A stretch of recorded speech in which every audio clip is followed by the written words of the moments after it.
राजस्थान में विधानसभा चुनाव से पहले ईडी सक्रिय नजर आ रही है और इस बार प्रवर्तन निदेशालय के निशाने पर कोई और नहीं बल्कि राजस्थान कांग्रेस के प्रदेश अध्यक्ष गोविंद सिंह डोटासरा नजर आ रहे हैं।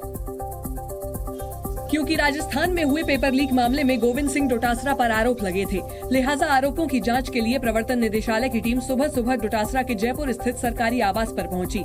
सीकर में भी ईडी ने डोटासरा के निजी आवास पर छापेमारी की। ईडी की दिल्ली और जयपुर की टीम के साथ केंद्रीय सुरक्षा बल के अधिकारी भी छापेमारी के दौरान मौजूद रहे। डोटासरा इस बार सीकर जिले की लक्ष्मणगढ़ विधानसभा सीट से कांग्रेस के प्रत्याशी हैं।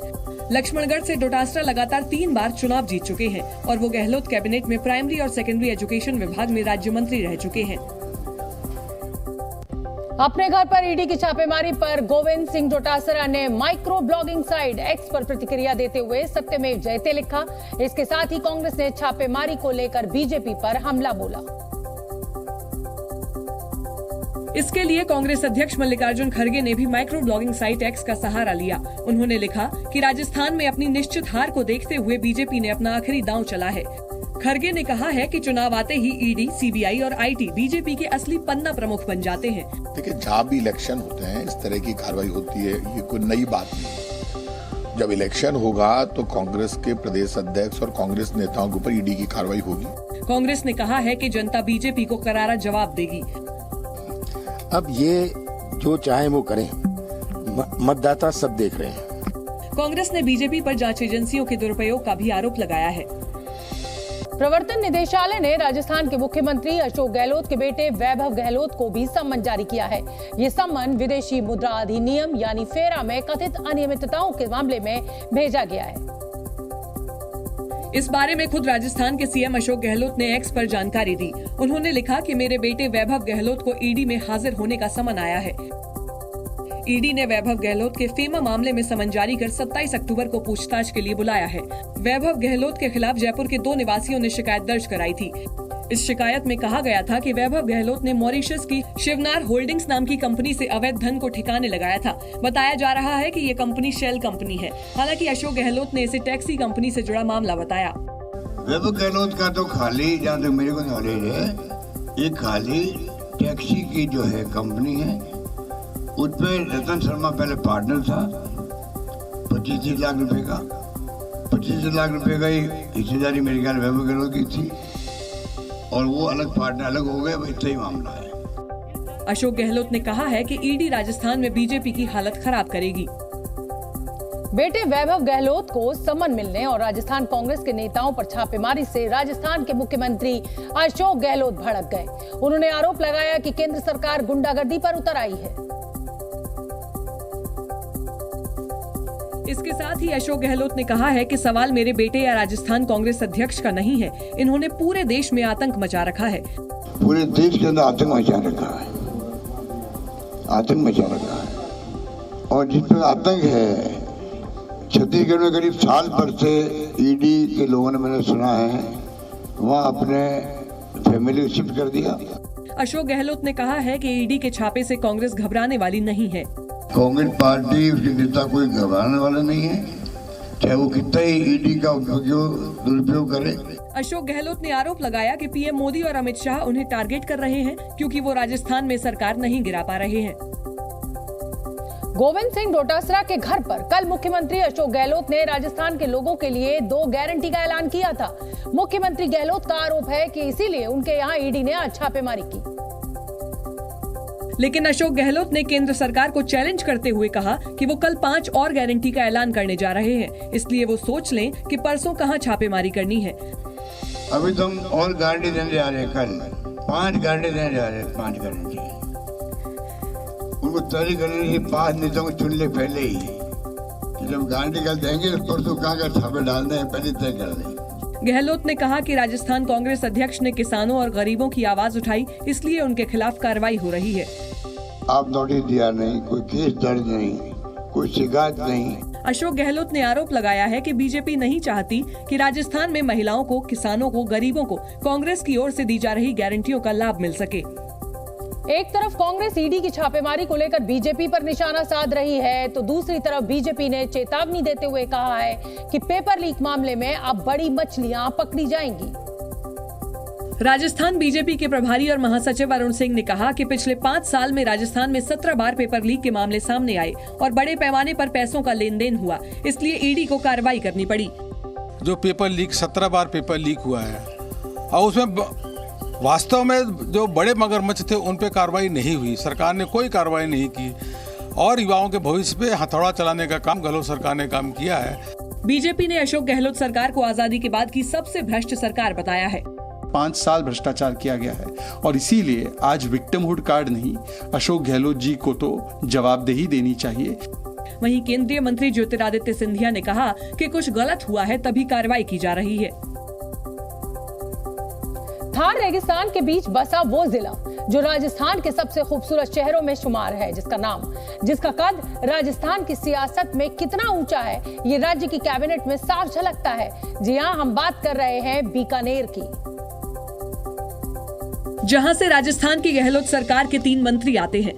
पूरे राजस्थान की ही तरह बीकानेर में भी चुनावी हलचल तेज है, क्योंकि यहां जीत का दारोमदार नए चेहरों से ज्यादा पुराने खिलाड़ियों पर है। बीकानेर से राजस्थान की मौजूदा सरकार के 3 मंत्री आते हैं, जिनमें बीकानेर वेस्ट से आने वाले विधायक बीडी कल्ला, जो राजस्थान सरकार में शिक्षा, आर्ट एंड कल्चर का विभाग संभाल रहे हैं। कोलायत से भंवर सिंह भाटी, जो गहलोत कैबिनेट में ऊर्जा मंत्री स्वतंत्र प्रभार के पदभार पर हैं, और खाजूवाला से गोविंद राम मेघवाल, जिनके जिम्मे राजस्थान का आपदा प्रबंधन एवं राहत विभाग है। यही नहीं, पीएम मोदी की कैबिनेट में कानून मंत्री अर्जुन राम मेघवाल भी बीकानेर से ताल्लुक रखते हैं, जिससे ये साफ हो जाता है कि राजस्थान के चुनावों में बीकानेर जिले की कदकाठी कितनी तगड़ी है। राजस्थान सरकार में बेशक बीकानेर का दबदबा झलकता होगा, लेकिन जिले की एक विधानसभा सीट ऐसी भी है जहां 2008 से बीजेपी की धाक है और लगातार चौथी बार बीजेपी ने शाही परिवार पर ही भरोसा जताया। और बीकानेर पूर्व से लगातार चौथी बार बीजेपी ने सिद्धि कुमारी को अपना उम्मीदवार बनाया है। सबसे पहला मेरा जो कंट्रीब्यूशन रहेगा वो है education, health, and I thought of the women. I could, I did make those efforts कि जहाँ महिला सुरक्षित भी फील करे और महिला का सुनाई दे। लेकिन बीकानेर पूर्व सीट से टिकट मिलने की उम्मीद में डटे कांग्रेस नेता यशपाल गहलोत का मानना है कि इस बार यहाँ की जनता कांग्रेस को चुनेगी, जिसकी उन्होंने वजह भी बताई। ये महलों के अंदर रहती है और ना कोई विकास का काम है, कोई नाली है, कोई सड़क का बात है, कोई हॉस्पिटल के संबंधित है। तो मेरे को ये मानना है कि जो एमएलए, जो विधायक सुख दुख में काम नहीं आए, वो किस बात का विधायक। बीकानेर पूर्व के बाद जी न्यूज़ बीकानेर जिले के कोलायत विधानसभा क्षेत्र की तरफ बढ़ा। कोलायत बीकानेर का वो विधानसभा क्षेत्र है जहां बीजेपी और कांग्रेस के अलग अलग दावे हैं। इलाके की अहमियत ऐसी है कि यहां से मौजूदा सरकार में मंत्री भी आते हैं और उनका दावा है कि बीते 70 सालों में कोलायत में जो विकास नहीं हो पाया वो उन्होंने विधायक रहते इन 5 साल में कर दिखाया है। 70 सालों में एक भी कॉलेज नहीं था और इन 5 सालों में 7 सरकारी कॉलेज भी चालू है। गहलोत सरकार में ऊर्जा मंत्री भंवर सिंह भाटी कोलायत विधानसभा क्षेत्र से आते हैं और इस बार भी कांग्रेस ने उन पर भरोसा जताया है। मेरी तुलना इन मेरे 5 सालों से 10 सालों से नहीं, पिछले 70 सालों से कर लीजिए कि पिछले 70 सालों में 60 सालों में जितने काम हुए हैं उससे ज्यादा काम इन पिछले 5 सालों में कांग्रेस की सरकार के समय हुए हैं। थार मरुस्थल की जमीन का तापमान गर्मियों में 45 डिग्री से ऊपर चला जाता है और सर्दियों में 0 तक दर्ज किया जाता है, लेकिन सर्दियों में हो रहे इन चुनावों में बीकानेर का सियासी पारा गर्म दिख रहा है, टक्कर कांटे की है।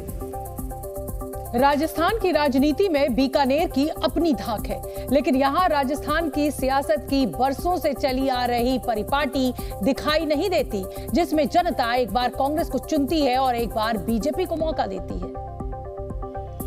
क्योंकि बीकानेर में कहीं बीजेपी की धमक है तो कहीं कांग्रेस का दबदबा, और इस सब के बीच है जनता की रोजाना की दिक्कतें जो जस की तस बनी हुई हैं। जैसे पुराने और नए बीकानेर के बीचों बीच बना रेलवे फाटक जो चलते फिरते जिंदादिल शहर की रफ्तार पर ब्रेक लगा देता है।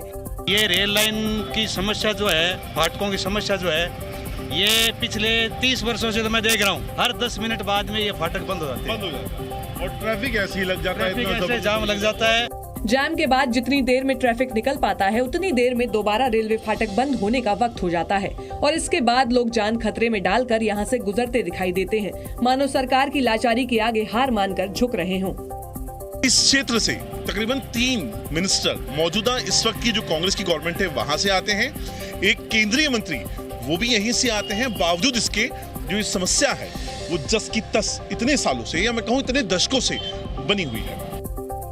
बीकानेर को यहाँ आने वाले हर मंत्री और नेता का नाम याद है, लेकिन यहाँ के नेताओं को शायद लोगों की तकलीफें याद नहीं रहती।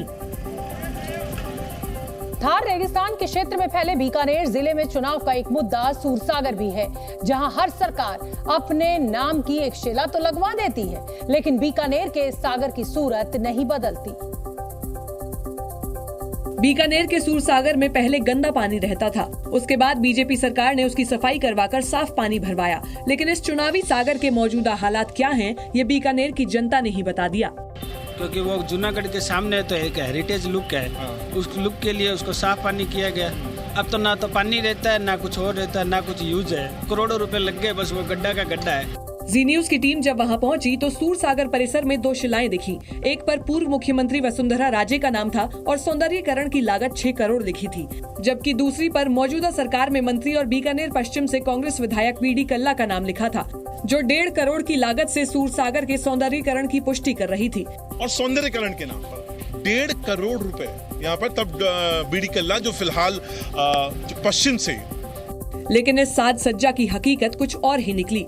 अब मैं आपको सौंदर्यीकरण की तस्वीरें दिखाता हूँ। जो गंदगी का पूरा अंबार यहाँ पे पसरा हुआ है, बहुत ज्यादा, मतलब ऐसा लग रहा है काफी वक्त से यहाँ पे साफ सफाई नहीं हुई। अब देखना ये होगा कि इस बार पर्यटन को बढ़ावा देने के नाम पर तैयार हुआ ये सागर लोगों की आमदनी का जरिया भी बनेगा या सिर्फ चुनावी मुद्दा बनकर रह जाएगा। मध्य प्रदेश में बहुजन समाज पार्टी ने उम्मीदवारों के नामों की 12वीं लिस्ट जारी कर दी है। मध्य प्रदेश विधानसभा चुनाव के लिए बीएसपी ने अपनी 12वीं लिस्ट जारी कर दी है। लिस्ट में 13 सीटों पर उम्मीदवारों के नामों का ऐलान किया गया है। कांग्रेस छोड़कर बीएसपी में आए कुलदीप सिकरवार को सुमावली सीट से प्रत्याशी चुना गया है। मध्य प्रदेश के मल्हारगढ़ से श्यामलाल जोकाचंद का टिकट काटकर परशुराम सिसोदिया को टिकट देने से नाराज उनके सैकड़ों कार्यकर्ता भोपाल में कांग्रेस के वॉर रूम पहुंच गए, जहां उन्होंने परशुराम सिसोदिया के खिलाफ जमकर नारेबाजी की। पीएम नरेंद्र मोदी 15 नवंबर से देश भर में विकसित भारत संकल्प यात्रा की शुरुआत करेंगे। इस दौरान देशवासियों को पीएम मोदी से सीधे जुड़ने का मौका मिलेगा। यात्रा की शुरुआत आदिवासी गांवों से होगी। ये यात्रा देश की सभी 2,55,000 ग्राम पंचायतों में जाएगी। मध्य प्रदेश के पूर्व सीएम और प्रदेश कांग्रेस के अध्यक्ष कमलनाथ ने छिंदवाड़ा विधानसभा सीट से अपना नामांकन दाखिल कर दिया है। इस दौरान उनके साथ उनके बेटे नकुलनाथ भी मौजूद रहे। नामांकन दाखिल करने के बाद एक विशाल जनसभा का आयोजन किया गया। 22 जनवरी को अयोध्या में रामलला की प्राण प्रतिष्ठा कार्यक्रम में प्रधानमंत्री मोदी को निमंत्रण देने पर अब सियासत तेज हो गई है। प्राण प्रतिष्ठा के लिए प्रधानमंत्री को भेजे गए निमंत्रण पर विपक्षी दलों के नेता भड़क गए। और कांग्रेस नेता सलमान खुर्शीद ने तो रामलला की प्राण प्रतिष्ठा कार्यक्रम को एक पार्टी का कार्यक्रम बनाने का आरोप लगा दिया। भगवान सिर्फ एक पार्टी तक सीमित रह गए हैं क्या? निमंत्रण देने हैं और उसमें अगर उत्साह और उल्लास सबका देखना है तो सभी को होना चाहिए। शिवसेना उद्धव गुट के नेता संजय राउत ने तो इसे अगले साल होने वाले लोकसभा चुनाव से जोड़ दिया। उन्होंने कहा कि 2024 में चुनाव है, ऐसे में प्रधानमंत्री वहां जरूर जाएंगे। मोदी जी को आमंत्रण देने की जरूरत ही नहीं है ना, मोदी जी खुद ही जाएंगे। मोदी प्रधानमंत्री है, वो जाएंगे ही। अगले साल 22 जनवरी को अयोध्या में बन रहे भव्य मंदिर में रामलला की प्राण प्रतिष्ठा होगी। और एक दिन पहले ही श्री राम जन्मभूमि तीर्थ क्षेत्र ट्रस्ट के पदाधिकारियों ने प्रधानमंत्री से मुलाकात की थी और उन्हें प्राण प्रतिष्ठा कार्यक्रम में शामिल होने का न्योता दिया था, जिसकी तस्वीरें सोशल मीडिया प्लेटफॉर्म एक्स पर शेयर करते हुए प्रधानमंत्री मोदी ने खुशी का इजहार किया। आमंत्रण मिलने पर उन्होंने कहा कि मैं खुद को बहुत धन्य महसूस कर रहा हूं। वहीं यूपी के डिप्टी सीएम केशव प्रसाद मौर्य ने प्राण प्रतिष्ठा के लिए निमंत्रण स्वीकार करने पर पीएम मोदी का आभार जताया।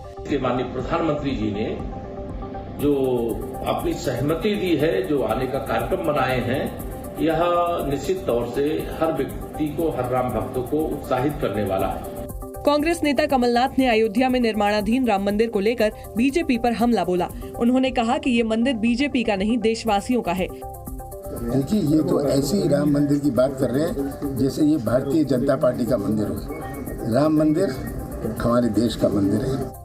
दावा है कि प्राण प्रतिष्ठा के ऐतिहासिक मौके पर देश भर से 2,500 से ज्यादा साधु संत अयोध्या पहुंचेंगे। और राम भक्तों के लिए सदियों का इंतजार अब खत्म होने वाला है, क्योंकि अगले साल 22 जनवरी को अयोध्या के भव्य मंदिर में रामलला विराजमान होंगे। और इसके लिए अयोध्या में जोरों पर तैयारियां चल रही हैं। अयोध्या में मंदिर निर्माण की एक्सक्लूसिव तस्वीरें सामने आईं। इन तस्वीरों में कारीगर परकोटे का भव्य मुख्य द्वार बनाते दिखाई दिए। इसके साथ ही वहां 200 मीटर लंबे टनल का भी निर्माण किया जा रहा है।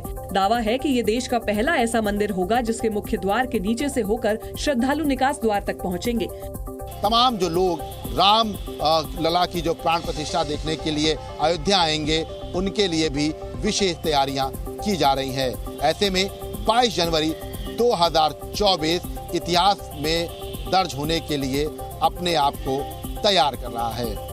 प्राण प्रतिष्ठा समारोह से पहले अयोध्या को खास रोशनी से सजाने की तैयारी है। इसके साथ ही मुख्य तल पर 4 लिफ्ट बनाई जा रही हैं। इस बीच मशहूर अभिनेत्री कंगना रनौत अयोध्या पहुंची और रामलला के दर्शन किए। इस दौरान उन्होंने दावा किया कि ये दुनिया के सामने देश और सनातन संस्कृति का भव्य प्रतीक बनेगा। अगले साल होने वाले लोकसभा चुनाव के लिए बीजेपी ने अपनी तैयारियों को तेज कर दिया है। जानकारी के मुताबिक पार्टी का घोषणा पत्र सवारने के लिए अभी से कवायद शुरू कर दी गई है, जिसके लिए सरकार ने सभी मंत्रियों से 2024 के घोषणा पत्र के लिए उनके कामों की डिटेल्स मांगी है। सभी मंत्रियों को निर्देश दिए गए हैं कि वो अपने अपने मंत्रालय से जुड़ी योजनाओं और उपलब्धियों का ब्यौरा भेजें। उन योजनाओं और उपलब्धियों की जनता तक कितनी पहुंच बनी, इसकी भी जानकारी मांगी गई है। साथ ही मंत्रियों से उनके मंत्रालय में और क्या नई योजनाएं जनता के हित में लाई जा सकती हैं, उस पर भी जानकारी मांगी गई है। पार्टी का घोषणा पत्र बेहतर ढंग से तैयार हो, इसके लिए सभी मंत्रियों को ये सारी जानकारी जल्द से जल्द भेजने के लिए कहा गया है। इस काम में सभी मंत्रियों से समन्वयन का जिम्मा केंद्रीय मंत्री स्मृति ईरानी को सौंपा गया है। जानकारी के मुताबिक बीजेपी ने 2024 चुनाव के लिए 350 सीटों का लक्ष्य तय किया है, जिसमें राम मंदिर, महिला आरक्षण, धारा 370 हटाने जैसे मुद्दों पर वोट मांगने की तैयारी है। शिरडी पहुंचे प्रधानमंत्री नरेंद्र मोदी ने महाराष्ट्र को करीब 7,500 करोड़ की योजनाओं की सौगात दी।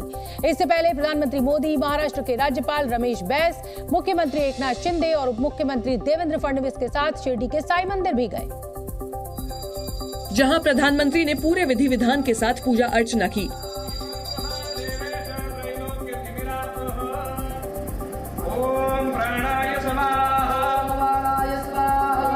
पीएम मोदी ने साईं मंदिर में नए दर्शन कतार परिसर का उद्घाटन भी किया। इस परिसर की आधारशिला प्रधानमंत्री ने ही अक्टूबर 2018 में रखी थी।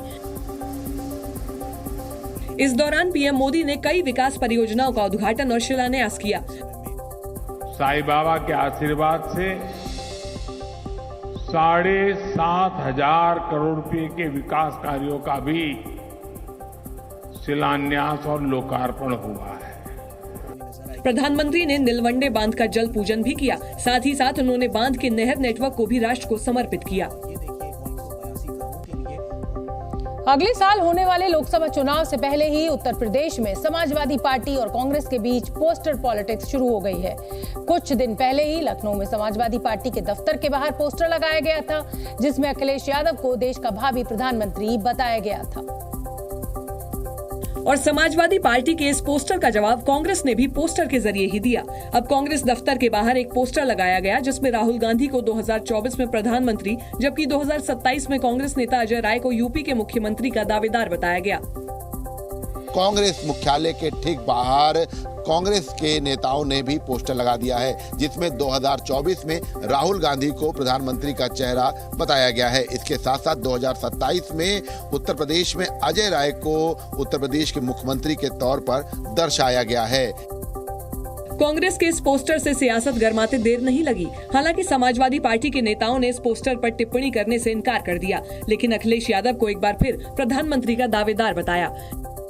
अखिलेश यादव जी इस देश के प्रधानमंत्री बने, ये इस देश की जनता की आवाज है, उत्तर प्रदेश के पिछड़े दलित, अल्पसंख्यक, किसान, मजदूरों की आवाज है। यूपी में कांग्रेस और समाजवादी पार्टी के बीच शुरू हुए पोस्टर वॉर ने बीजेपी को बैठे बिठाए मुद्दा दे दिया, जिसके बाद बीजेपी के नेताओं ने विपक्षी दलों के गठबंधन इंडिया पर ही सवाल खड़ा कर दिया। बीजेपी ने तंज कसते हुए विपक्षी गठबंधन को मुंगेरी लाल के हसीन सपने करार दिया। और बीजेपी के प्रवक्ता राकेश त्रिपाठी ने तो यहाँ तक कह दिया कि गाजा पट्टी से ज्यादा वॉर विपक्ष के नेताओं में छिड़ा हुआ है। रोज पोस्टर पर पोस्टर दागे जा रहे हैं, एक दूसरे पर हमला किया जा रहा है। सपा कांग्रेस को बख्शने के मूड में नहीं है, कांग्रेस सपा को बख्शने के मूड में नहीं है। हालांकि कांग्रेस ने किसी भी मुद्दे पर समाजवादी पार्टी के साथ मनमुटाव की बात से साफ इनकार किया। समाजवादी पार्टी और कांग्रेस पार्टी के अब संबंध अच्छे हैं, हम एक साथ हैं, इंडिया अलायंस में एक साथ हैं। कांग्रेस नेता भले ही सब कुछ ठीक होने का दावा करें, लेकिन हकीकत ये है कि यूपी में पोस्टर पॉलिटिक्स बढ़ती ही जा रही है, क्योंकि कांग्रेस दफ्तर के बाहर पोस्टर के अलावा कुछ पैम्फलेट्स भी लगे नजर आए, जिन पर समाजवादी पार्टी से अलायंस तोड़ने की अपील की गई थी। मूर्ति विसर्जन के दौरान हुई घटना का जायजा लेने केंद्रीय मंत्री गिरिराज सिंह बेगूसराय पहुंचे। बिहार के बेगूसराय जिले में मूर्ति विसर्जन के दौरान दंगे के बाद केंद्रीय मंत्री गिरिराज सिंह ने बलिया में घटना स्थल का जायजा लिया। केंद्रीय मंत्री ने कहा कि राज्य में नीतीश लालू की सरकार तुष्टीकरण कर रही है और यही कारण है कि गजवाए हिंद जैसे संगठन ने बेगूसराय को टारगेट बनाया। बिहार के मुजफ्फरपुर में देर रात अपराधियों ने घर में घुसकर एक ही परिवार के 4 लोगों को गोली मार दी। ये घटना कटरा थाना क्षेत्र जजुआर गांव की बताई जा रही है। सभी लोगों का इलाज मुजफ्फरपुर के निजी अस्पताल में चल रहा है। घटना के बाद पुलिस जांच में जुटी है। लखनऊ के मणियाव थाना क्षेत्र स्थित कबाड़ मार्केट में देर रात आग लग गई, जिसके बाद कुछ ही देर में आग की लपटें चारों ओर फैल गईं। मौके पर पहुंची दमकल की टीम ने करीब आधे घंटे की मशक्कत के बाद आग पर काबू पा लिया। इस हादसे में 3 दुकानें जलकर खाक हो गईं।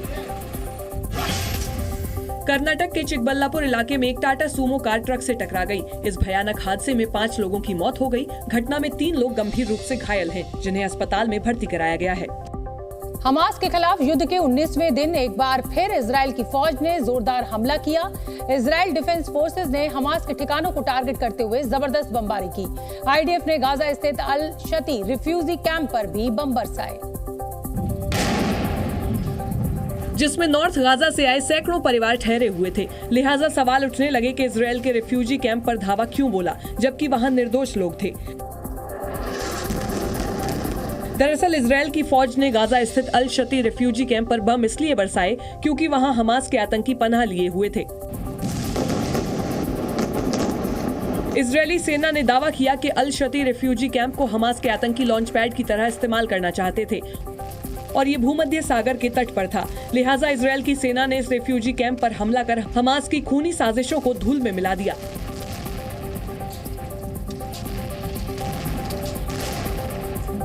हालांकि फिलिस्तीनी मीडिया के मुताबिक इजरायल के हमले में 5 लोगों की जान चली गई, जबकि कई बच्चे और महिलाएं घायल हो गए। फिलिस्तीन निर्दोष लोगों की मौत पर इजरायल को घेरने की कोशिश करता नजर आया, लेकिन इंतकाम की आग में जलते इजरायल को कोई फर्क पड़ता नहीं दिख रहा। इजरायल की सेना ने हमास पर दोहरा प्रहार किया। एयर स्ट्राइक यानी हवाई हमले के साथ इजरायल की फौज ने जमीनी हमला भी शुरू कर दिया। इजरायल की सेना ने एक वीडियो जारी किया जिसमें रात के वक्त इजरायली टैंक गाजा में घुसते और टारगेटेड अटैक करते नजर आए। इजरायली सेना के मुताबिक उसने इस हमले में हमास के कई आतंकी ठिकानों और anti tank guided missile launch positions को तबाह कर दिया। हालांकि इस आर्टिलरी अटैक के बाद इजरायली टैंक अपनी पोजीशंस पर लौट आए, लेकिन इजरायली सेना ने कहा कि ये टारगेटेड अटैक युद्ध के अगले चरण की तैयारी जैसा था, जिसमें जमीनी हमला किया जाना है। जबकि इसी बीच खबर आई कि इजरायल की सेना ने गाजा पर जमीनी हमला फिलहाल टाल दिया है। खबरों की माने तो अमेरिका के कहने पर इजरायल ने अभी गाजा में जमीनी सैन्य अभियान शुरू न करने का फैसला लिया। लेकिन सवाल ये उठा कि गाजा के एक सीमित इलाके में इजरायली टैंकों की रेड के बाद बेंजामिन नेतन्याहू ने अपनी सेना को जमीनी हमले से अचानक क्यों रोक दिया। दरअसल इसकी वजह है अमेरिका। वॉल स्ट्रीट जर्नल ने अमेरिकी और इजरायली अधिकारियों के हवाले से बताया कि अमेरिकी अधिकारियों ने इजरायलियों को गाजा में टैंक और पैदल सैनिकों को भेजने से सिर्फ कुछ दिनों के लिए रोका है। इस दौरान अमेरिका अपने एयर डिफेंस सिस्टम को पूरे इलाके में मजबूती से स्थापित कर देना चाहता है। अमेरिका अपनी सेना को मिसाइलों और रॉकेटों से बचाने के लिए क्षेत्र में 1 दर्जन एयर डिफेंस सिस्टम तैनात कर रहा है। इराक, जॉर्डन, कुवैत, सऊदी अरब, सीरिया और संयुक्त अरब अमीरात में तैनात अमेरिकी सैनिकों के लिए ये डिफेंस सिस्टम तैनात किया जाएगा। इस सप्ताह के अंत तक अमेरिका अपने एयर डिफेंस सिस्टम की तैनाती का काम पूरा कर लेगा। अमेरिका को डर है कि गाजा पट्टी पर आक्रमण शुरू होने के बाद उसकी सेना को भी हमास के आतंकी निशाना बना सकते हैं। ऐसे में बिना एयर डिफेंस सिस्टम्स की तैनाती के क्षेत्र में जमीनी जंग घातक होगी। इसके अलावा अमेरिका हमास से बंधकों को छुड़ाने के लिए भी एक और कोशिश करना चाहता है। उसे इस बात का डर है कि जमीनी हमले के बाद बंधकों को हमास से छुड़ाना मुश्किल हो सकता है। साथ ही अमेरिका को जमीनी हमले के बाद युद्ध के पूरे क्षेत्र में फैलने का भी डर है। ऐसे में अमेरिका फिलहाल कुछ समय चाहता है, लेकिन इजरायल के तेवर देखकर लगता नहीं कि वो अमेरिका के लिए बहुत ज्यादा देर तक खुद को रोक कर रख पाएगा। इजरायली पीएम बेंजामिन नेतन्याहू का बयान इसकी तस्दीक भी करता है। אנחנו בעיצומה של מערכה על קיומנו. הצבנו למלחמה שתי מטרות: לחסל את החמאס על ידי השמדת היכולות הצבאיות והשלטוניות שלו, ולעשות כל דבר אפשרי להשיב את החטופים שלנו הביתה. यही नहीं, बेंजामिन नेतन्याहू ने ये भी कहा है कि उनकी सेना जमीनी हमले की तैयारी भी कर रही है। हालांकि उन्होंने इस हमले को अंजाम देने की तारीख नहीं बताई। אנחנו ממטירים על החמאס אש תופת. כבר חיסלנו אלפי מחבלים, וזאת רק ההתחלה. במקביל אנחנו נערכים לכניסה קרקעית. אני לא אפרט מתי, איך, כמה. मतलब साफ है, इजरायली टैंक गाजा बॉर्डर पर अमेरिका की वजह से फिलहाल शांत तो खड़े हैं, लेकिन बहुत जल्द ये टैंक आग उगलते हुए गाजा में दाखिल भी हो सकते हैं। हालांकि इजरायल की इस आक्रामकता के साइड इफेक्ट्स भी हैं। बहुत मुमकिन है कि मिडिल ईस्ट के मुस्लिम देश इजरायल पर धावा बोल दें। लेबनान, जॉर्डन, ईरान, सीरिया और इराक जैसे मुल्क तो अभी से इजरायल की नाक में दम किए हुए हैं। लिहाजा अमेरिका सहित दूसरे पश्चिमी देश इजरायल से जमीनी हमला न करने की अपील कर रहे हैं। मिस्र दौरे पर गए फ्रांस के राष्ट्रपति इमैनुअल मैक्रों ने तो यहाँ तक कह दिया कि अगर इजरायल जमीनी हमला करता है तो ये उसकी सबसे बड़ी भूल साबित हो सकती है। Mais elle le reconnaît dans un cadre qui est celui du respect des populations civiles. Et donc intervenir sur le plan terrestre, si c'est pour cibler des groupes terroristes de manière totalement identifiée, c'est un choix qui lui appartient. वहीं अमेरिकी राष्ट्रपति Joe Biden ने भी इशारों में Israel को सावधान रहने की नसीहत दी। The Israelis should be incredibly careful to be sure that they're focusing on going after the folks that are propagating this war against Israel, and it's against their interest when that doesn't happen. लेकिन Israel अपने 1400 से ज्यादा लोगों की मौत का बदला लेने से पीछे हटेगा, ऐसा होता तो फिलहाल नहीं दिखता। इजरायल हमास द्वारा बंधक बनाए गए अपने नागरिकों को छुड़ाने के लिए आतंकी संगठन हमास से किसी भी तरह का समझौता नहीं करना चाहता। बेंजामिन नेतन्याहू कई बार कह चुके हैं वो हमास के आतंक के आगे झुकेंगे नहीं और उसका खात्मा करने तक रुकेंगे नहीं। लेकिन अमेरिका के लिए फिलहाल सबसे बड़ी प्राथमिकता बंधकों की सुरक्षित रिहाई है। लिहाजा जो बाइडेन ने इजरायल के प्रधानमंत्री बेंजामिन नेतन्याहू से बातचीत की। व्हाइट हाउस प्रवक्ता के मुताबिक दोनों देशों के नेताओं ने गाजा में बंधक बनाए गए अमेरिकियों का पता लगाने और उनकी रिहाई सुनिश्चित करने के लिए चल रहे प्रयासों पर चर्चा की। साथ ही जो बाइडेन ने बेंजामिन नेतन्याहू से इजरायल और फिलिस्तीन के बीच स्थायी शांति के उपाय तलाशने और भविष्य में क्या होगा इस पर विचार करने को कहा। उधर संयुक्त राष्ट्र में इजरायल का समर्थन कर रहे अमेरिका को जोरदार झटका लगा। रूस और चीन ने गाजा पट्टी में इजरायल और हमास के बीच युद्ध पर अमेरिका द्वारा तैयार संयुक्त राष्ट्र सुरक्षा परिषद के प्रस्ताव पर वीटो लगा दिया। और गाजा में इजरायल की बमबारी के बीच संयुक्त राष्ट्र सुरक्षा परिषद की बैठक में संघर्ष विराम पर एक बार फिर आम सहमति नहीं बन पाई। दरअसल अमेरिका और रूस ने यूएनएससी में 2 अलग-अलग प्रस्ताव दिए, लेकिन दोनों ही खारिज हो गए। अमेरिका ने अपने प्रस्ताव में मानवीय विराम का आह्वान किया था, लेकिन युद्ध विराम का नहीं।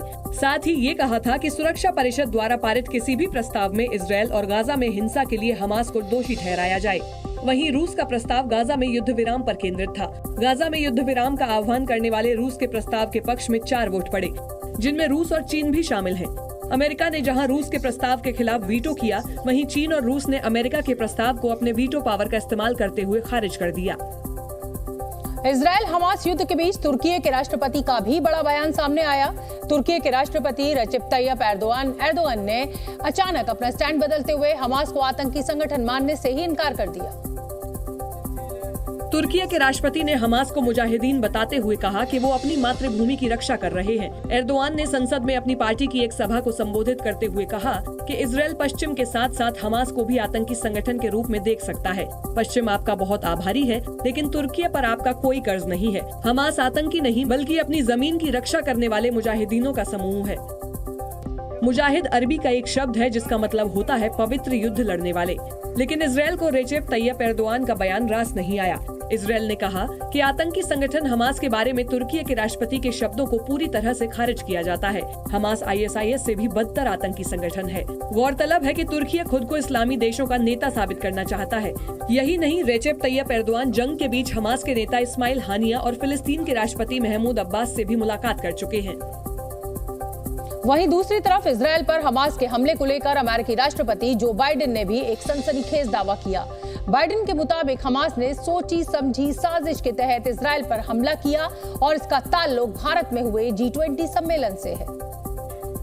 जो बाइडेन ने कहा, इस हमले की प्रमुख वजहों में India middle east Europe economic corridor भी शामिल है, जिसे लेकर दिल्ली में हुए G20 शिखर सम्मेलन में समझौता हुआ था।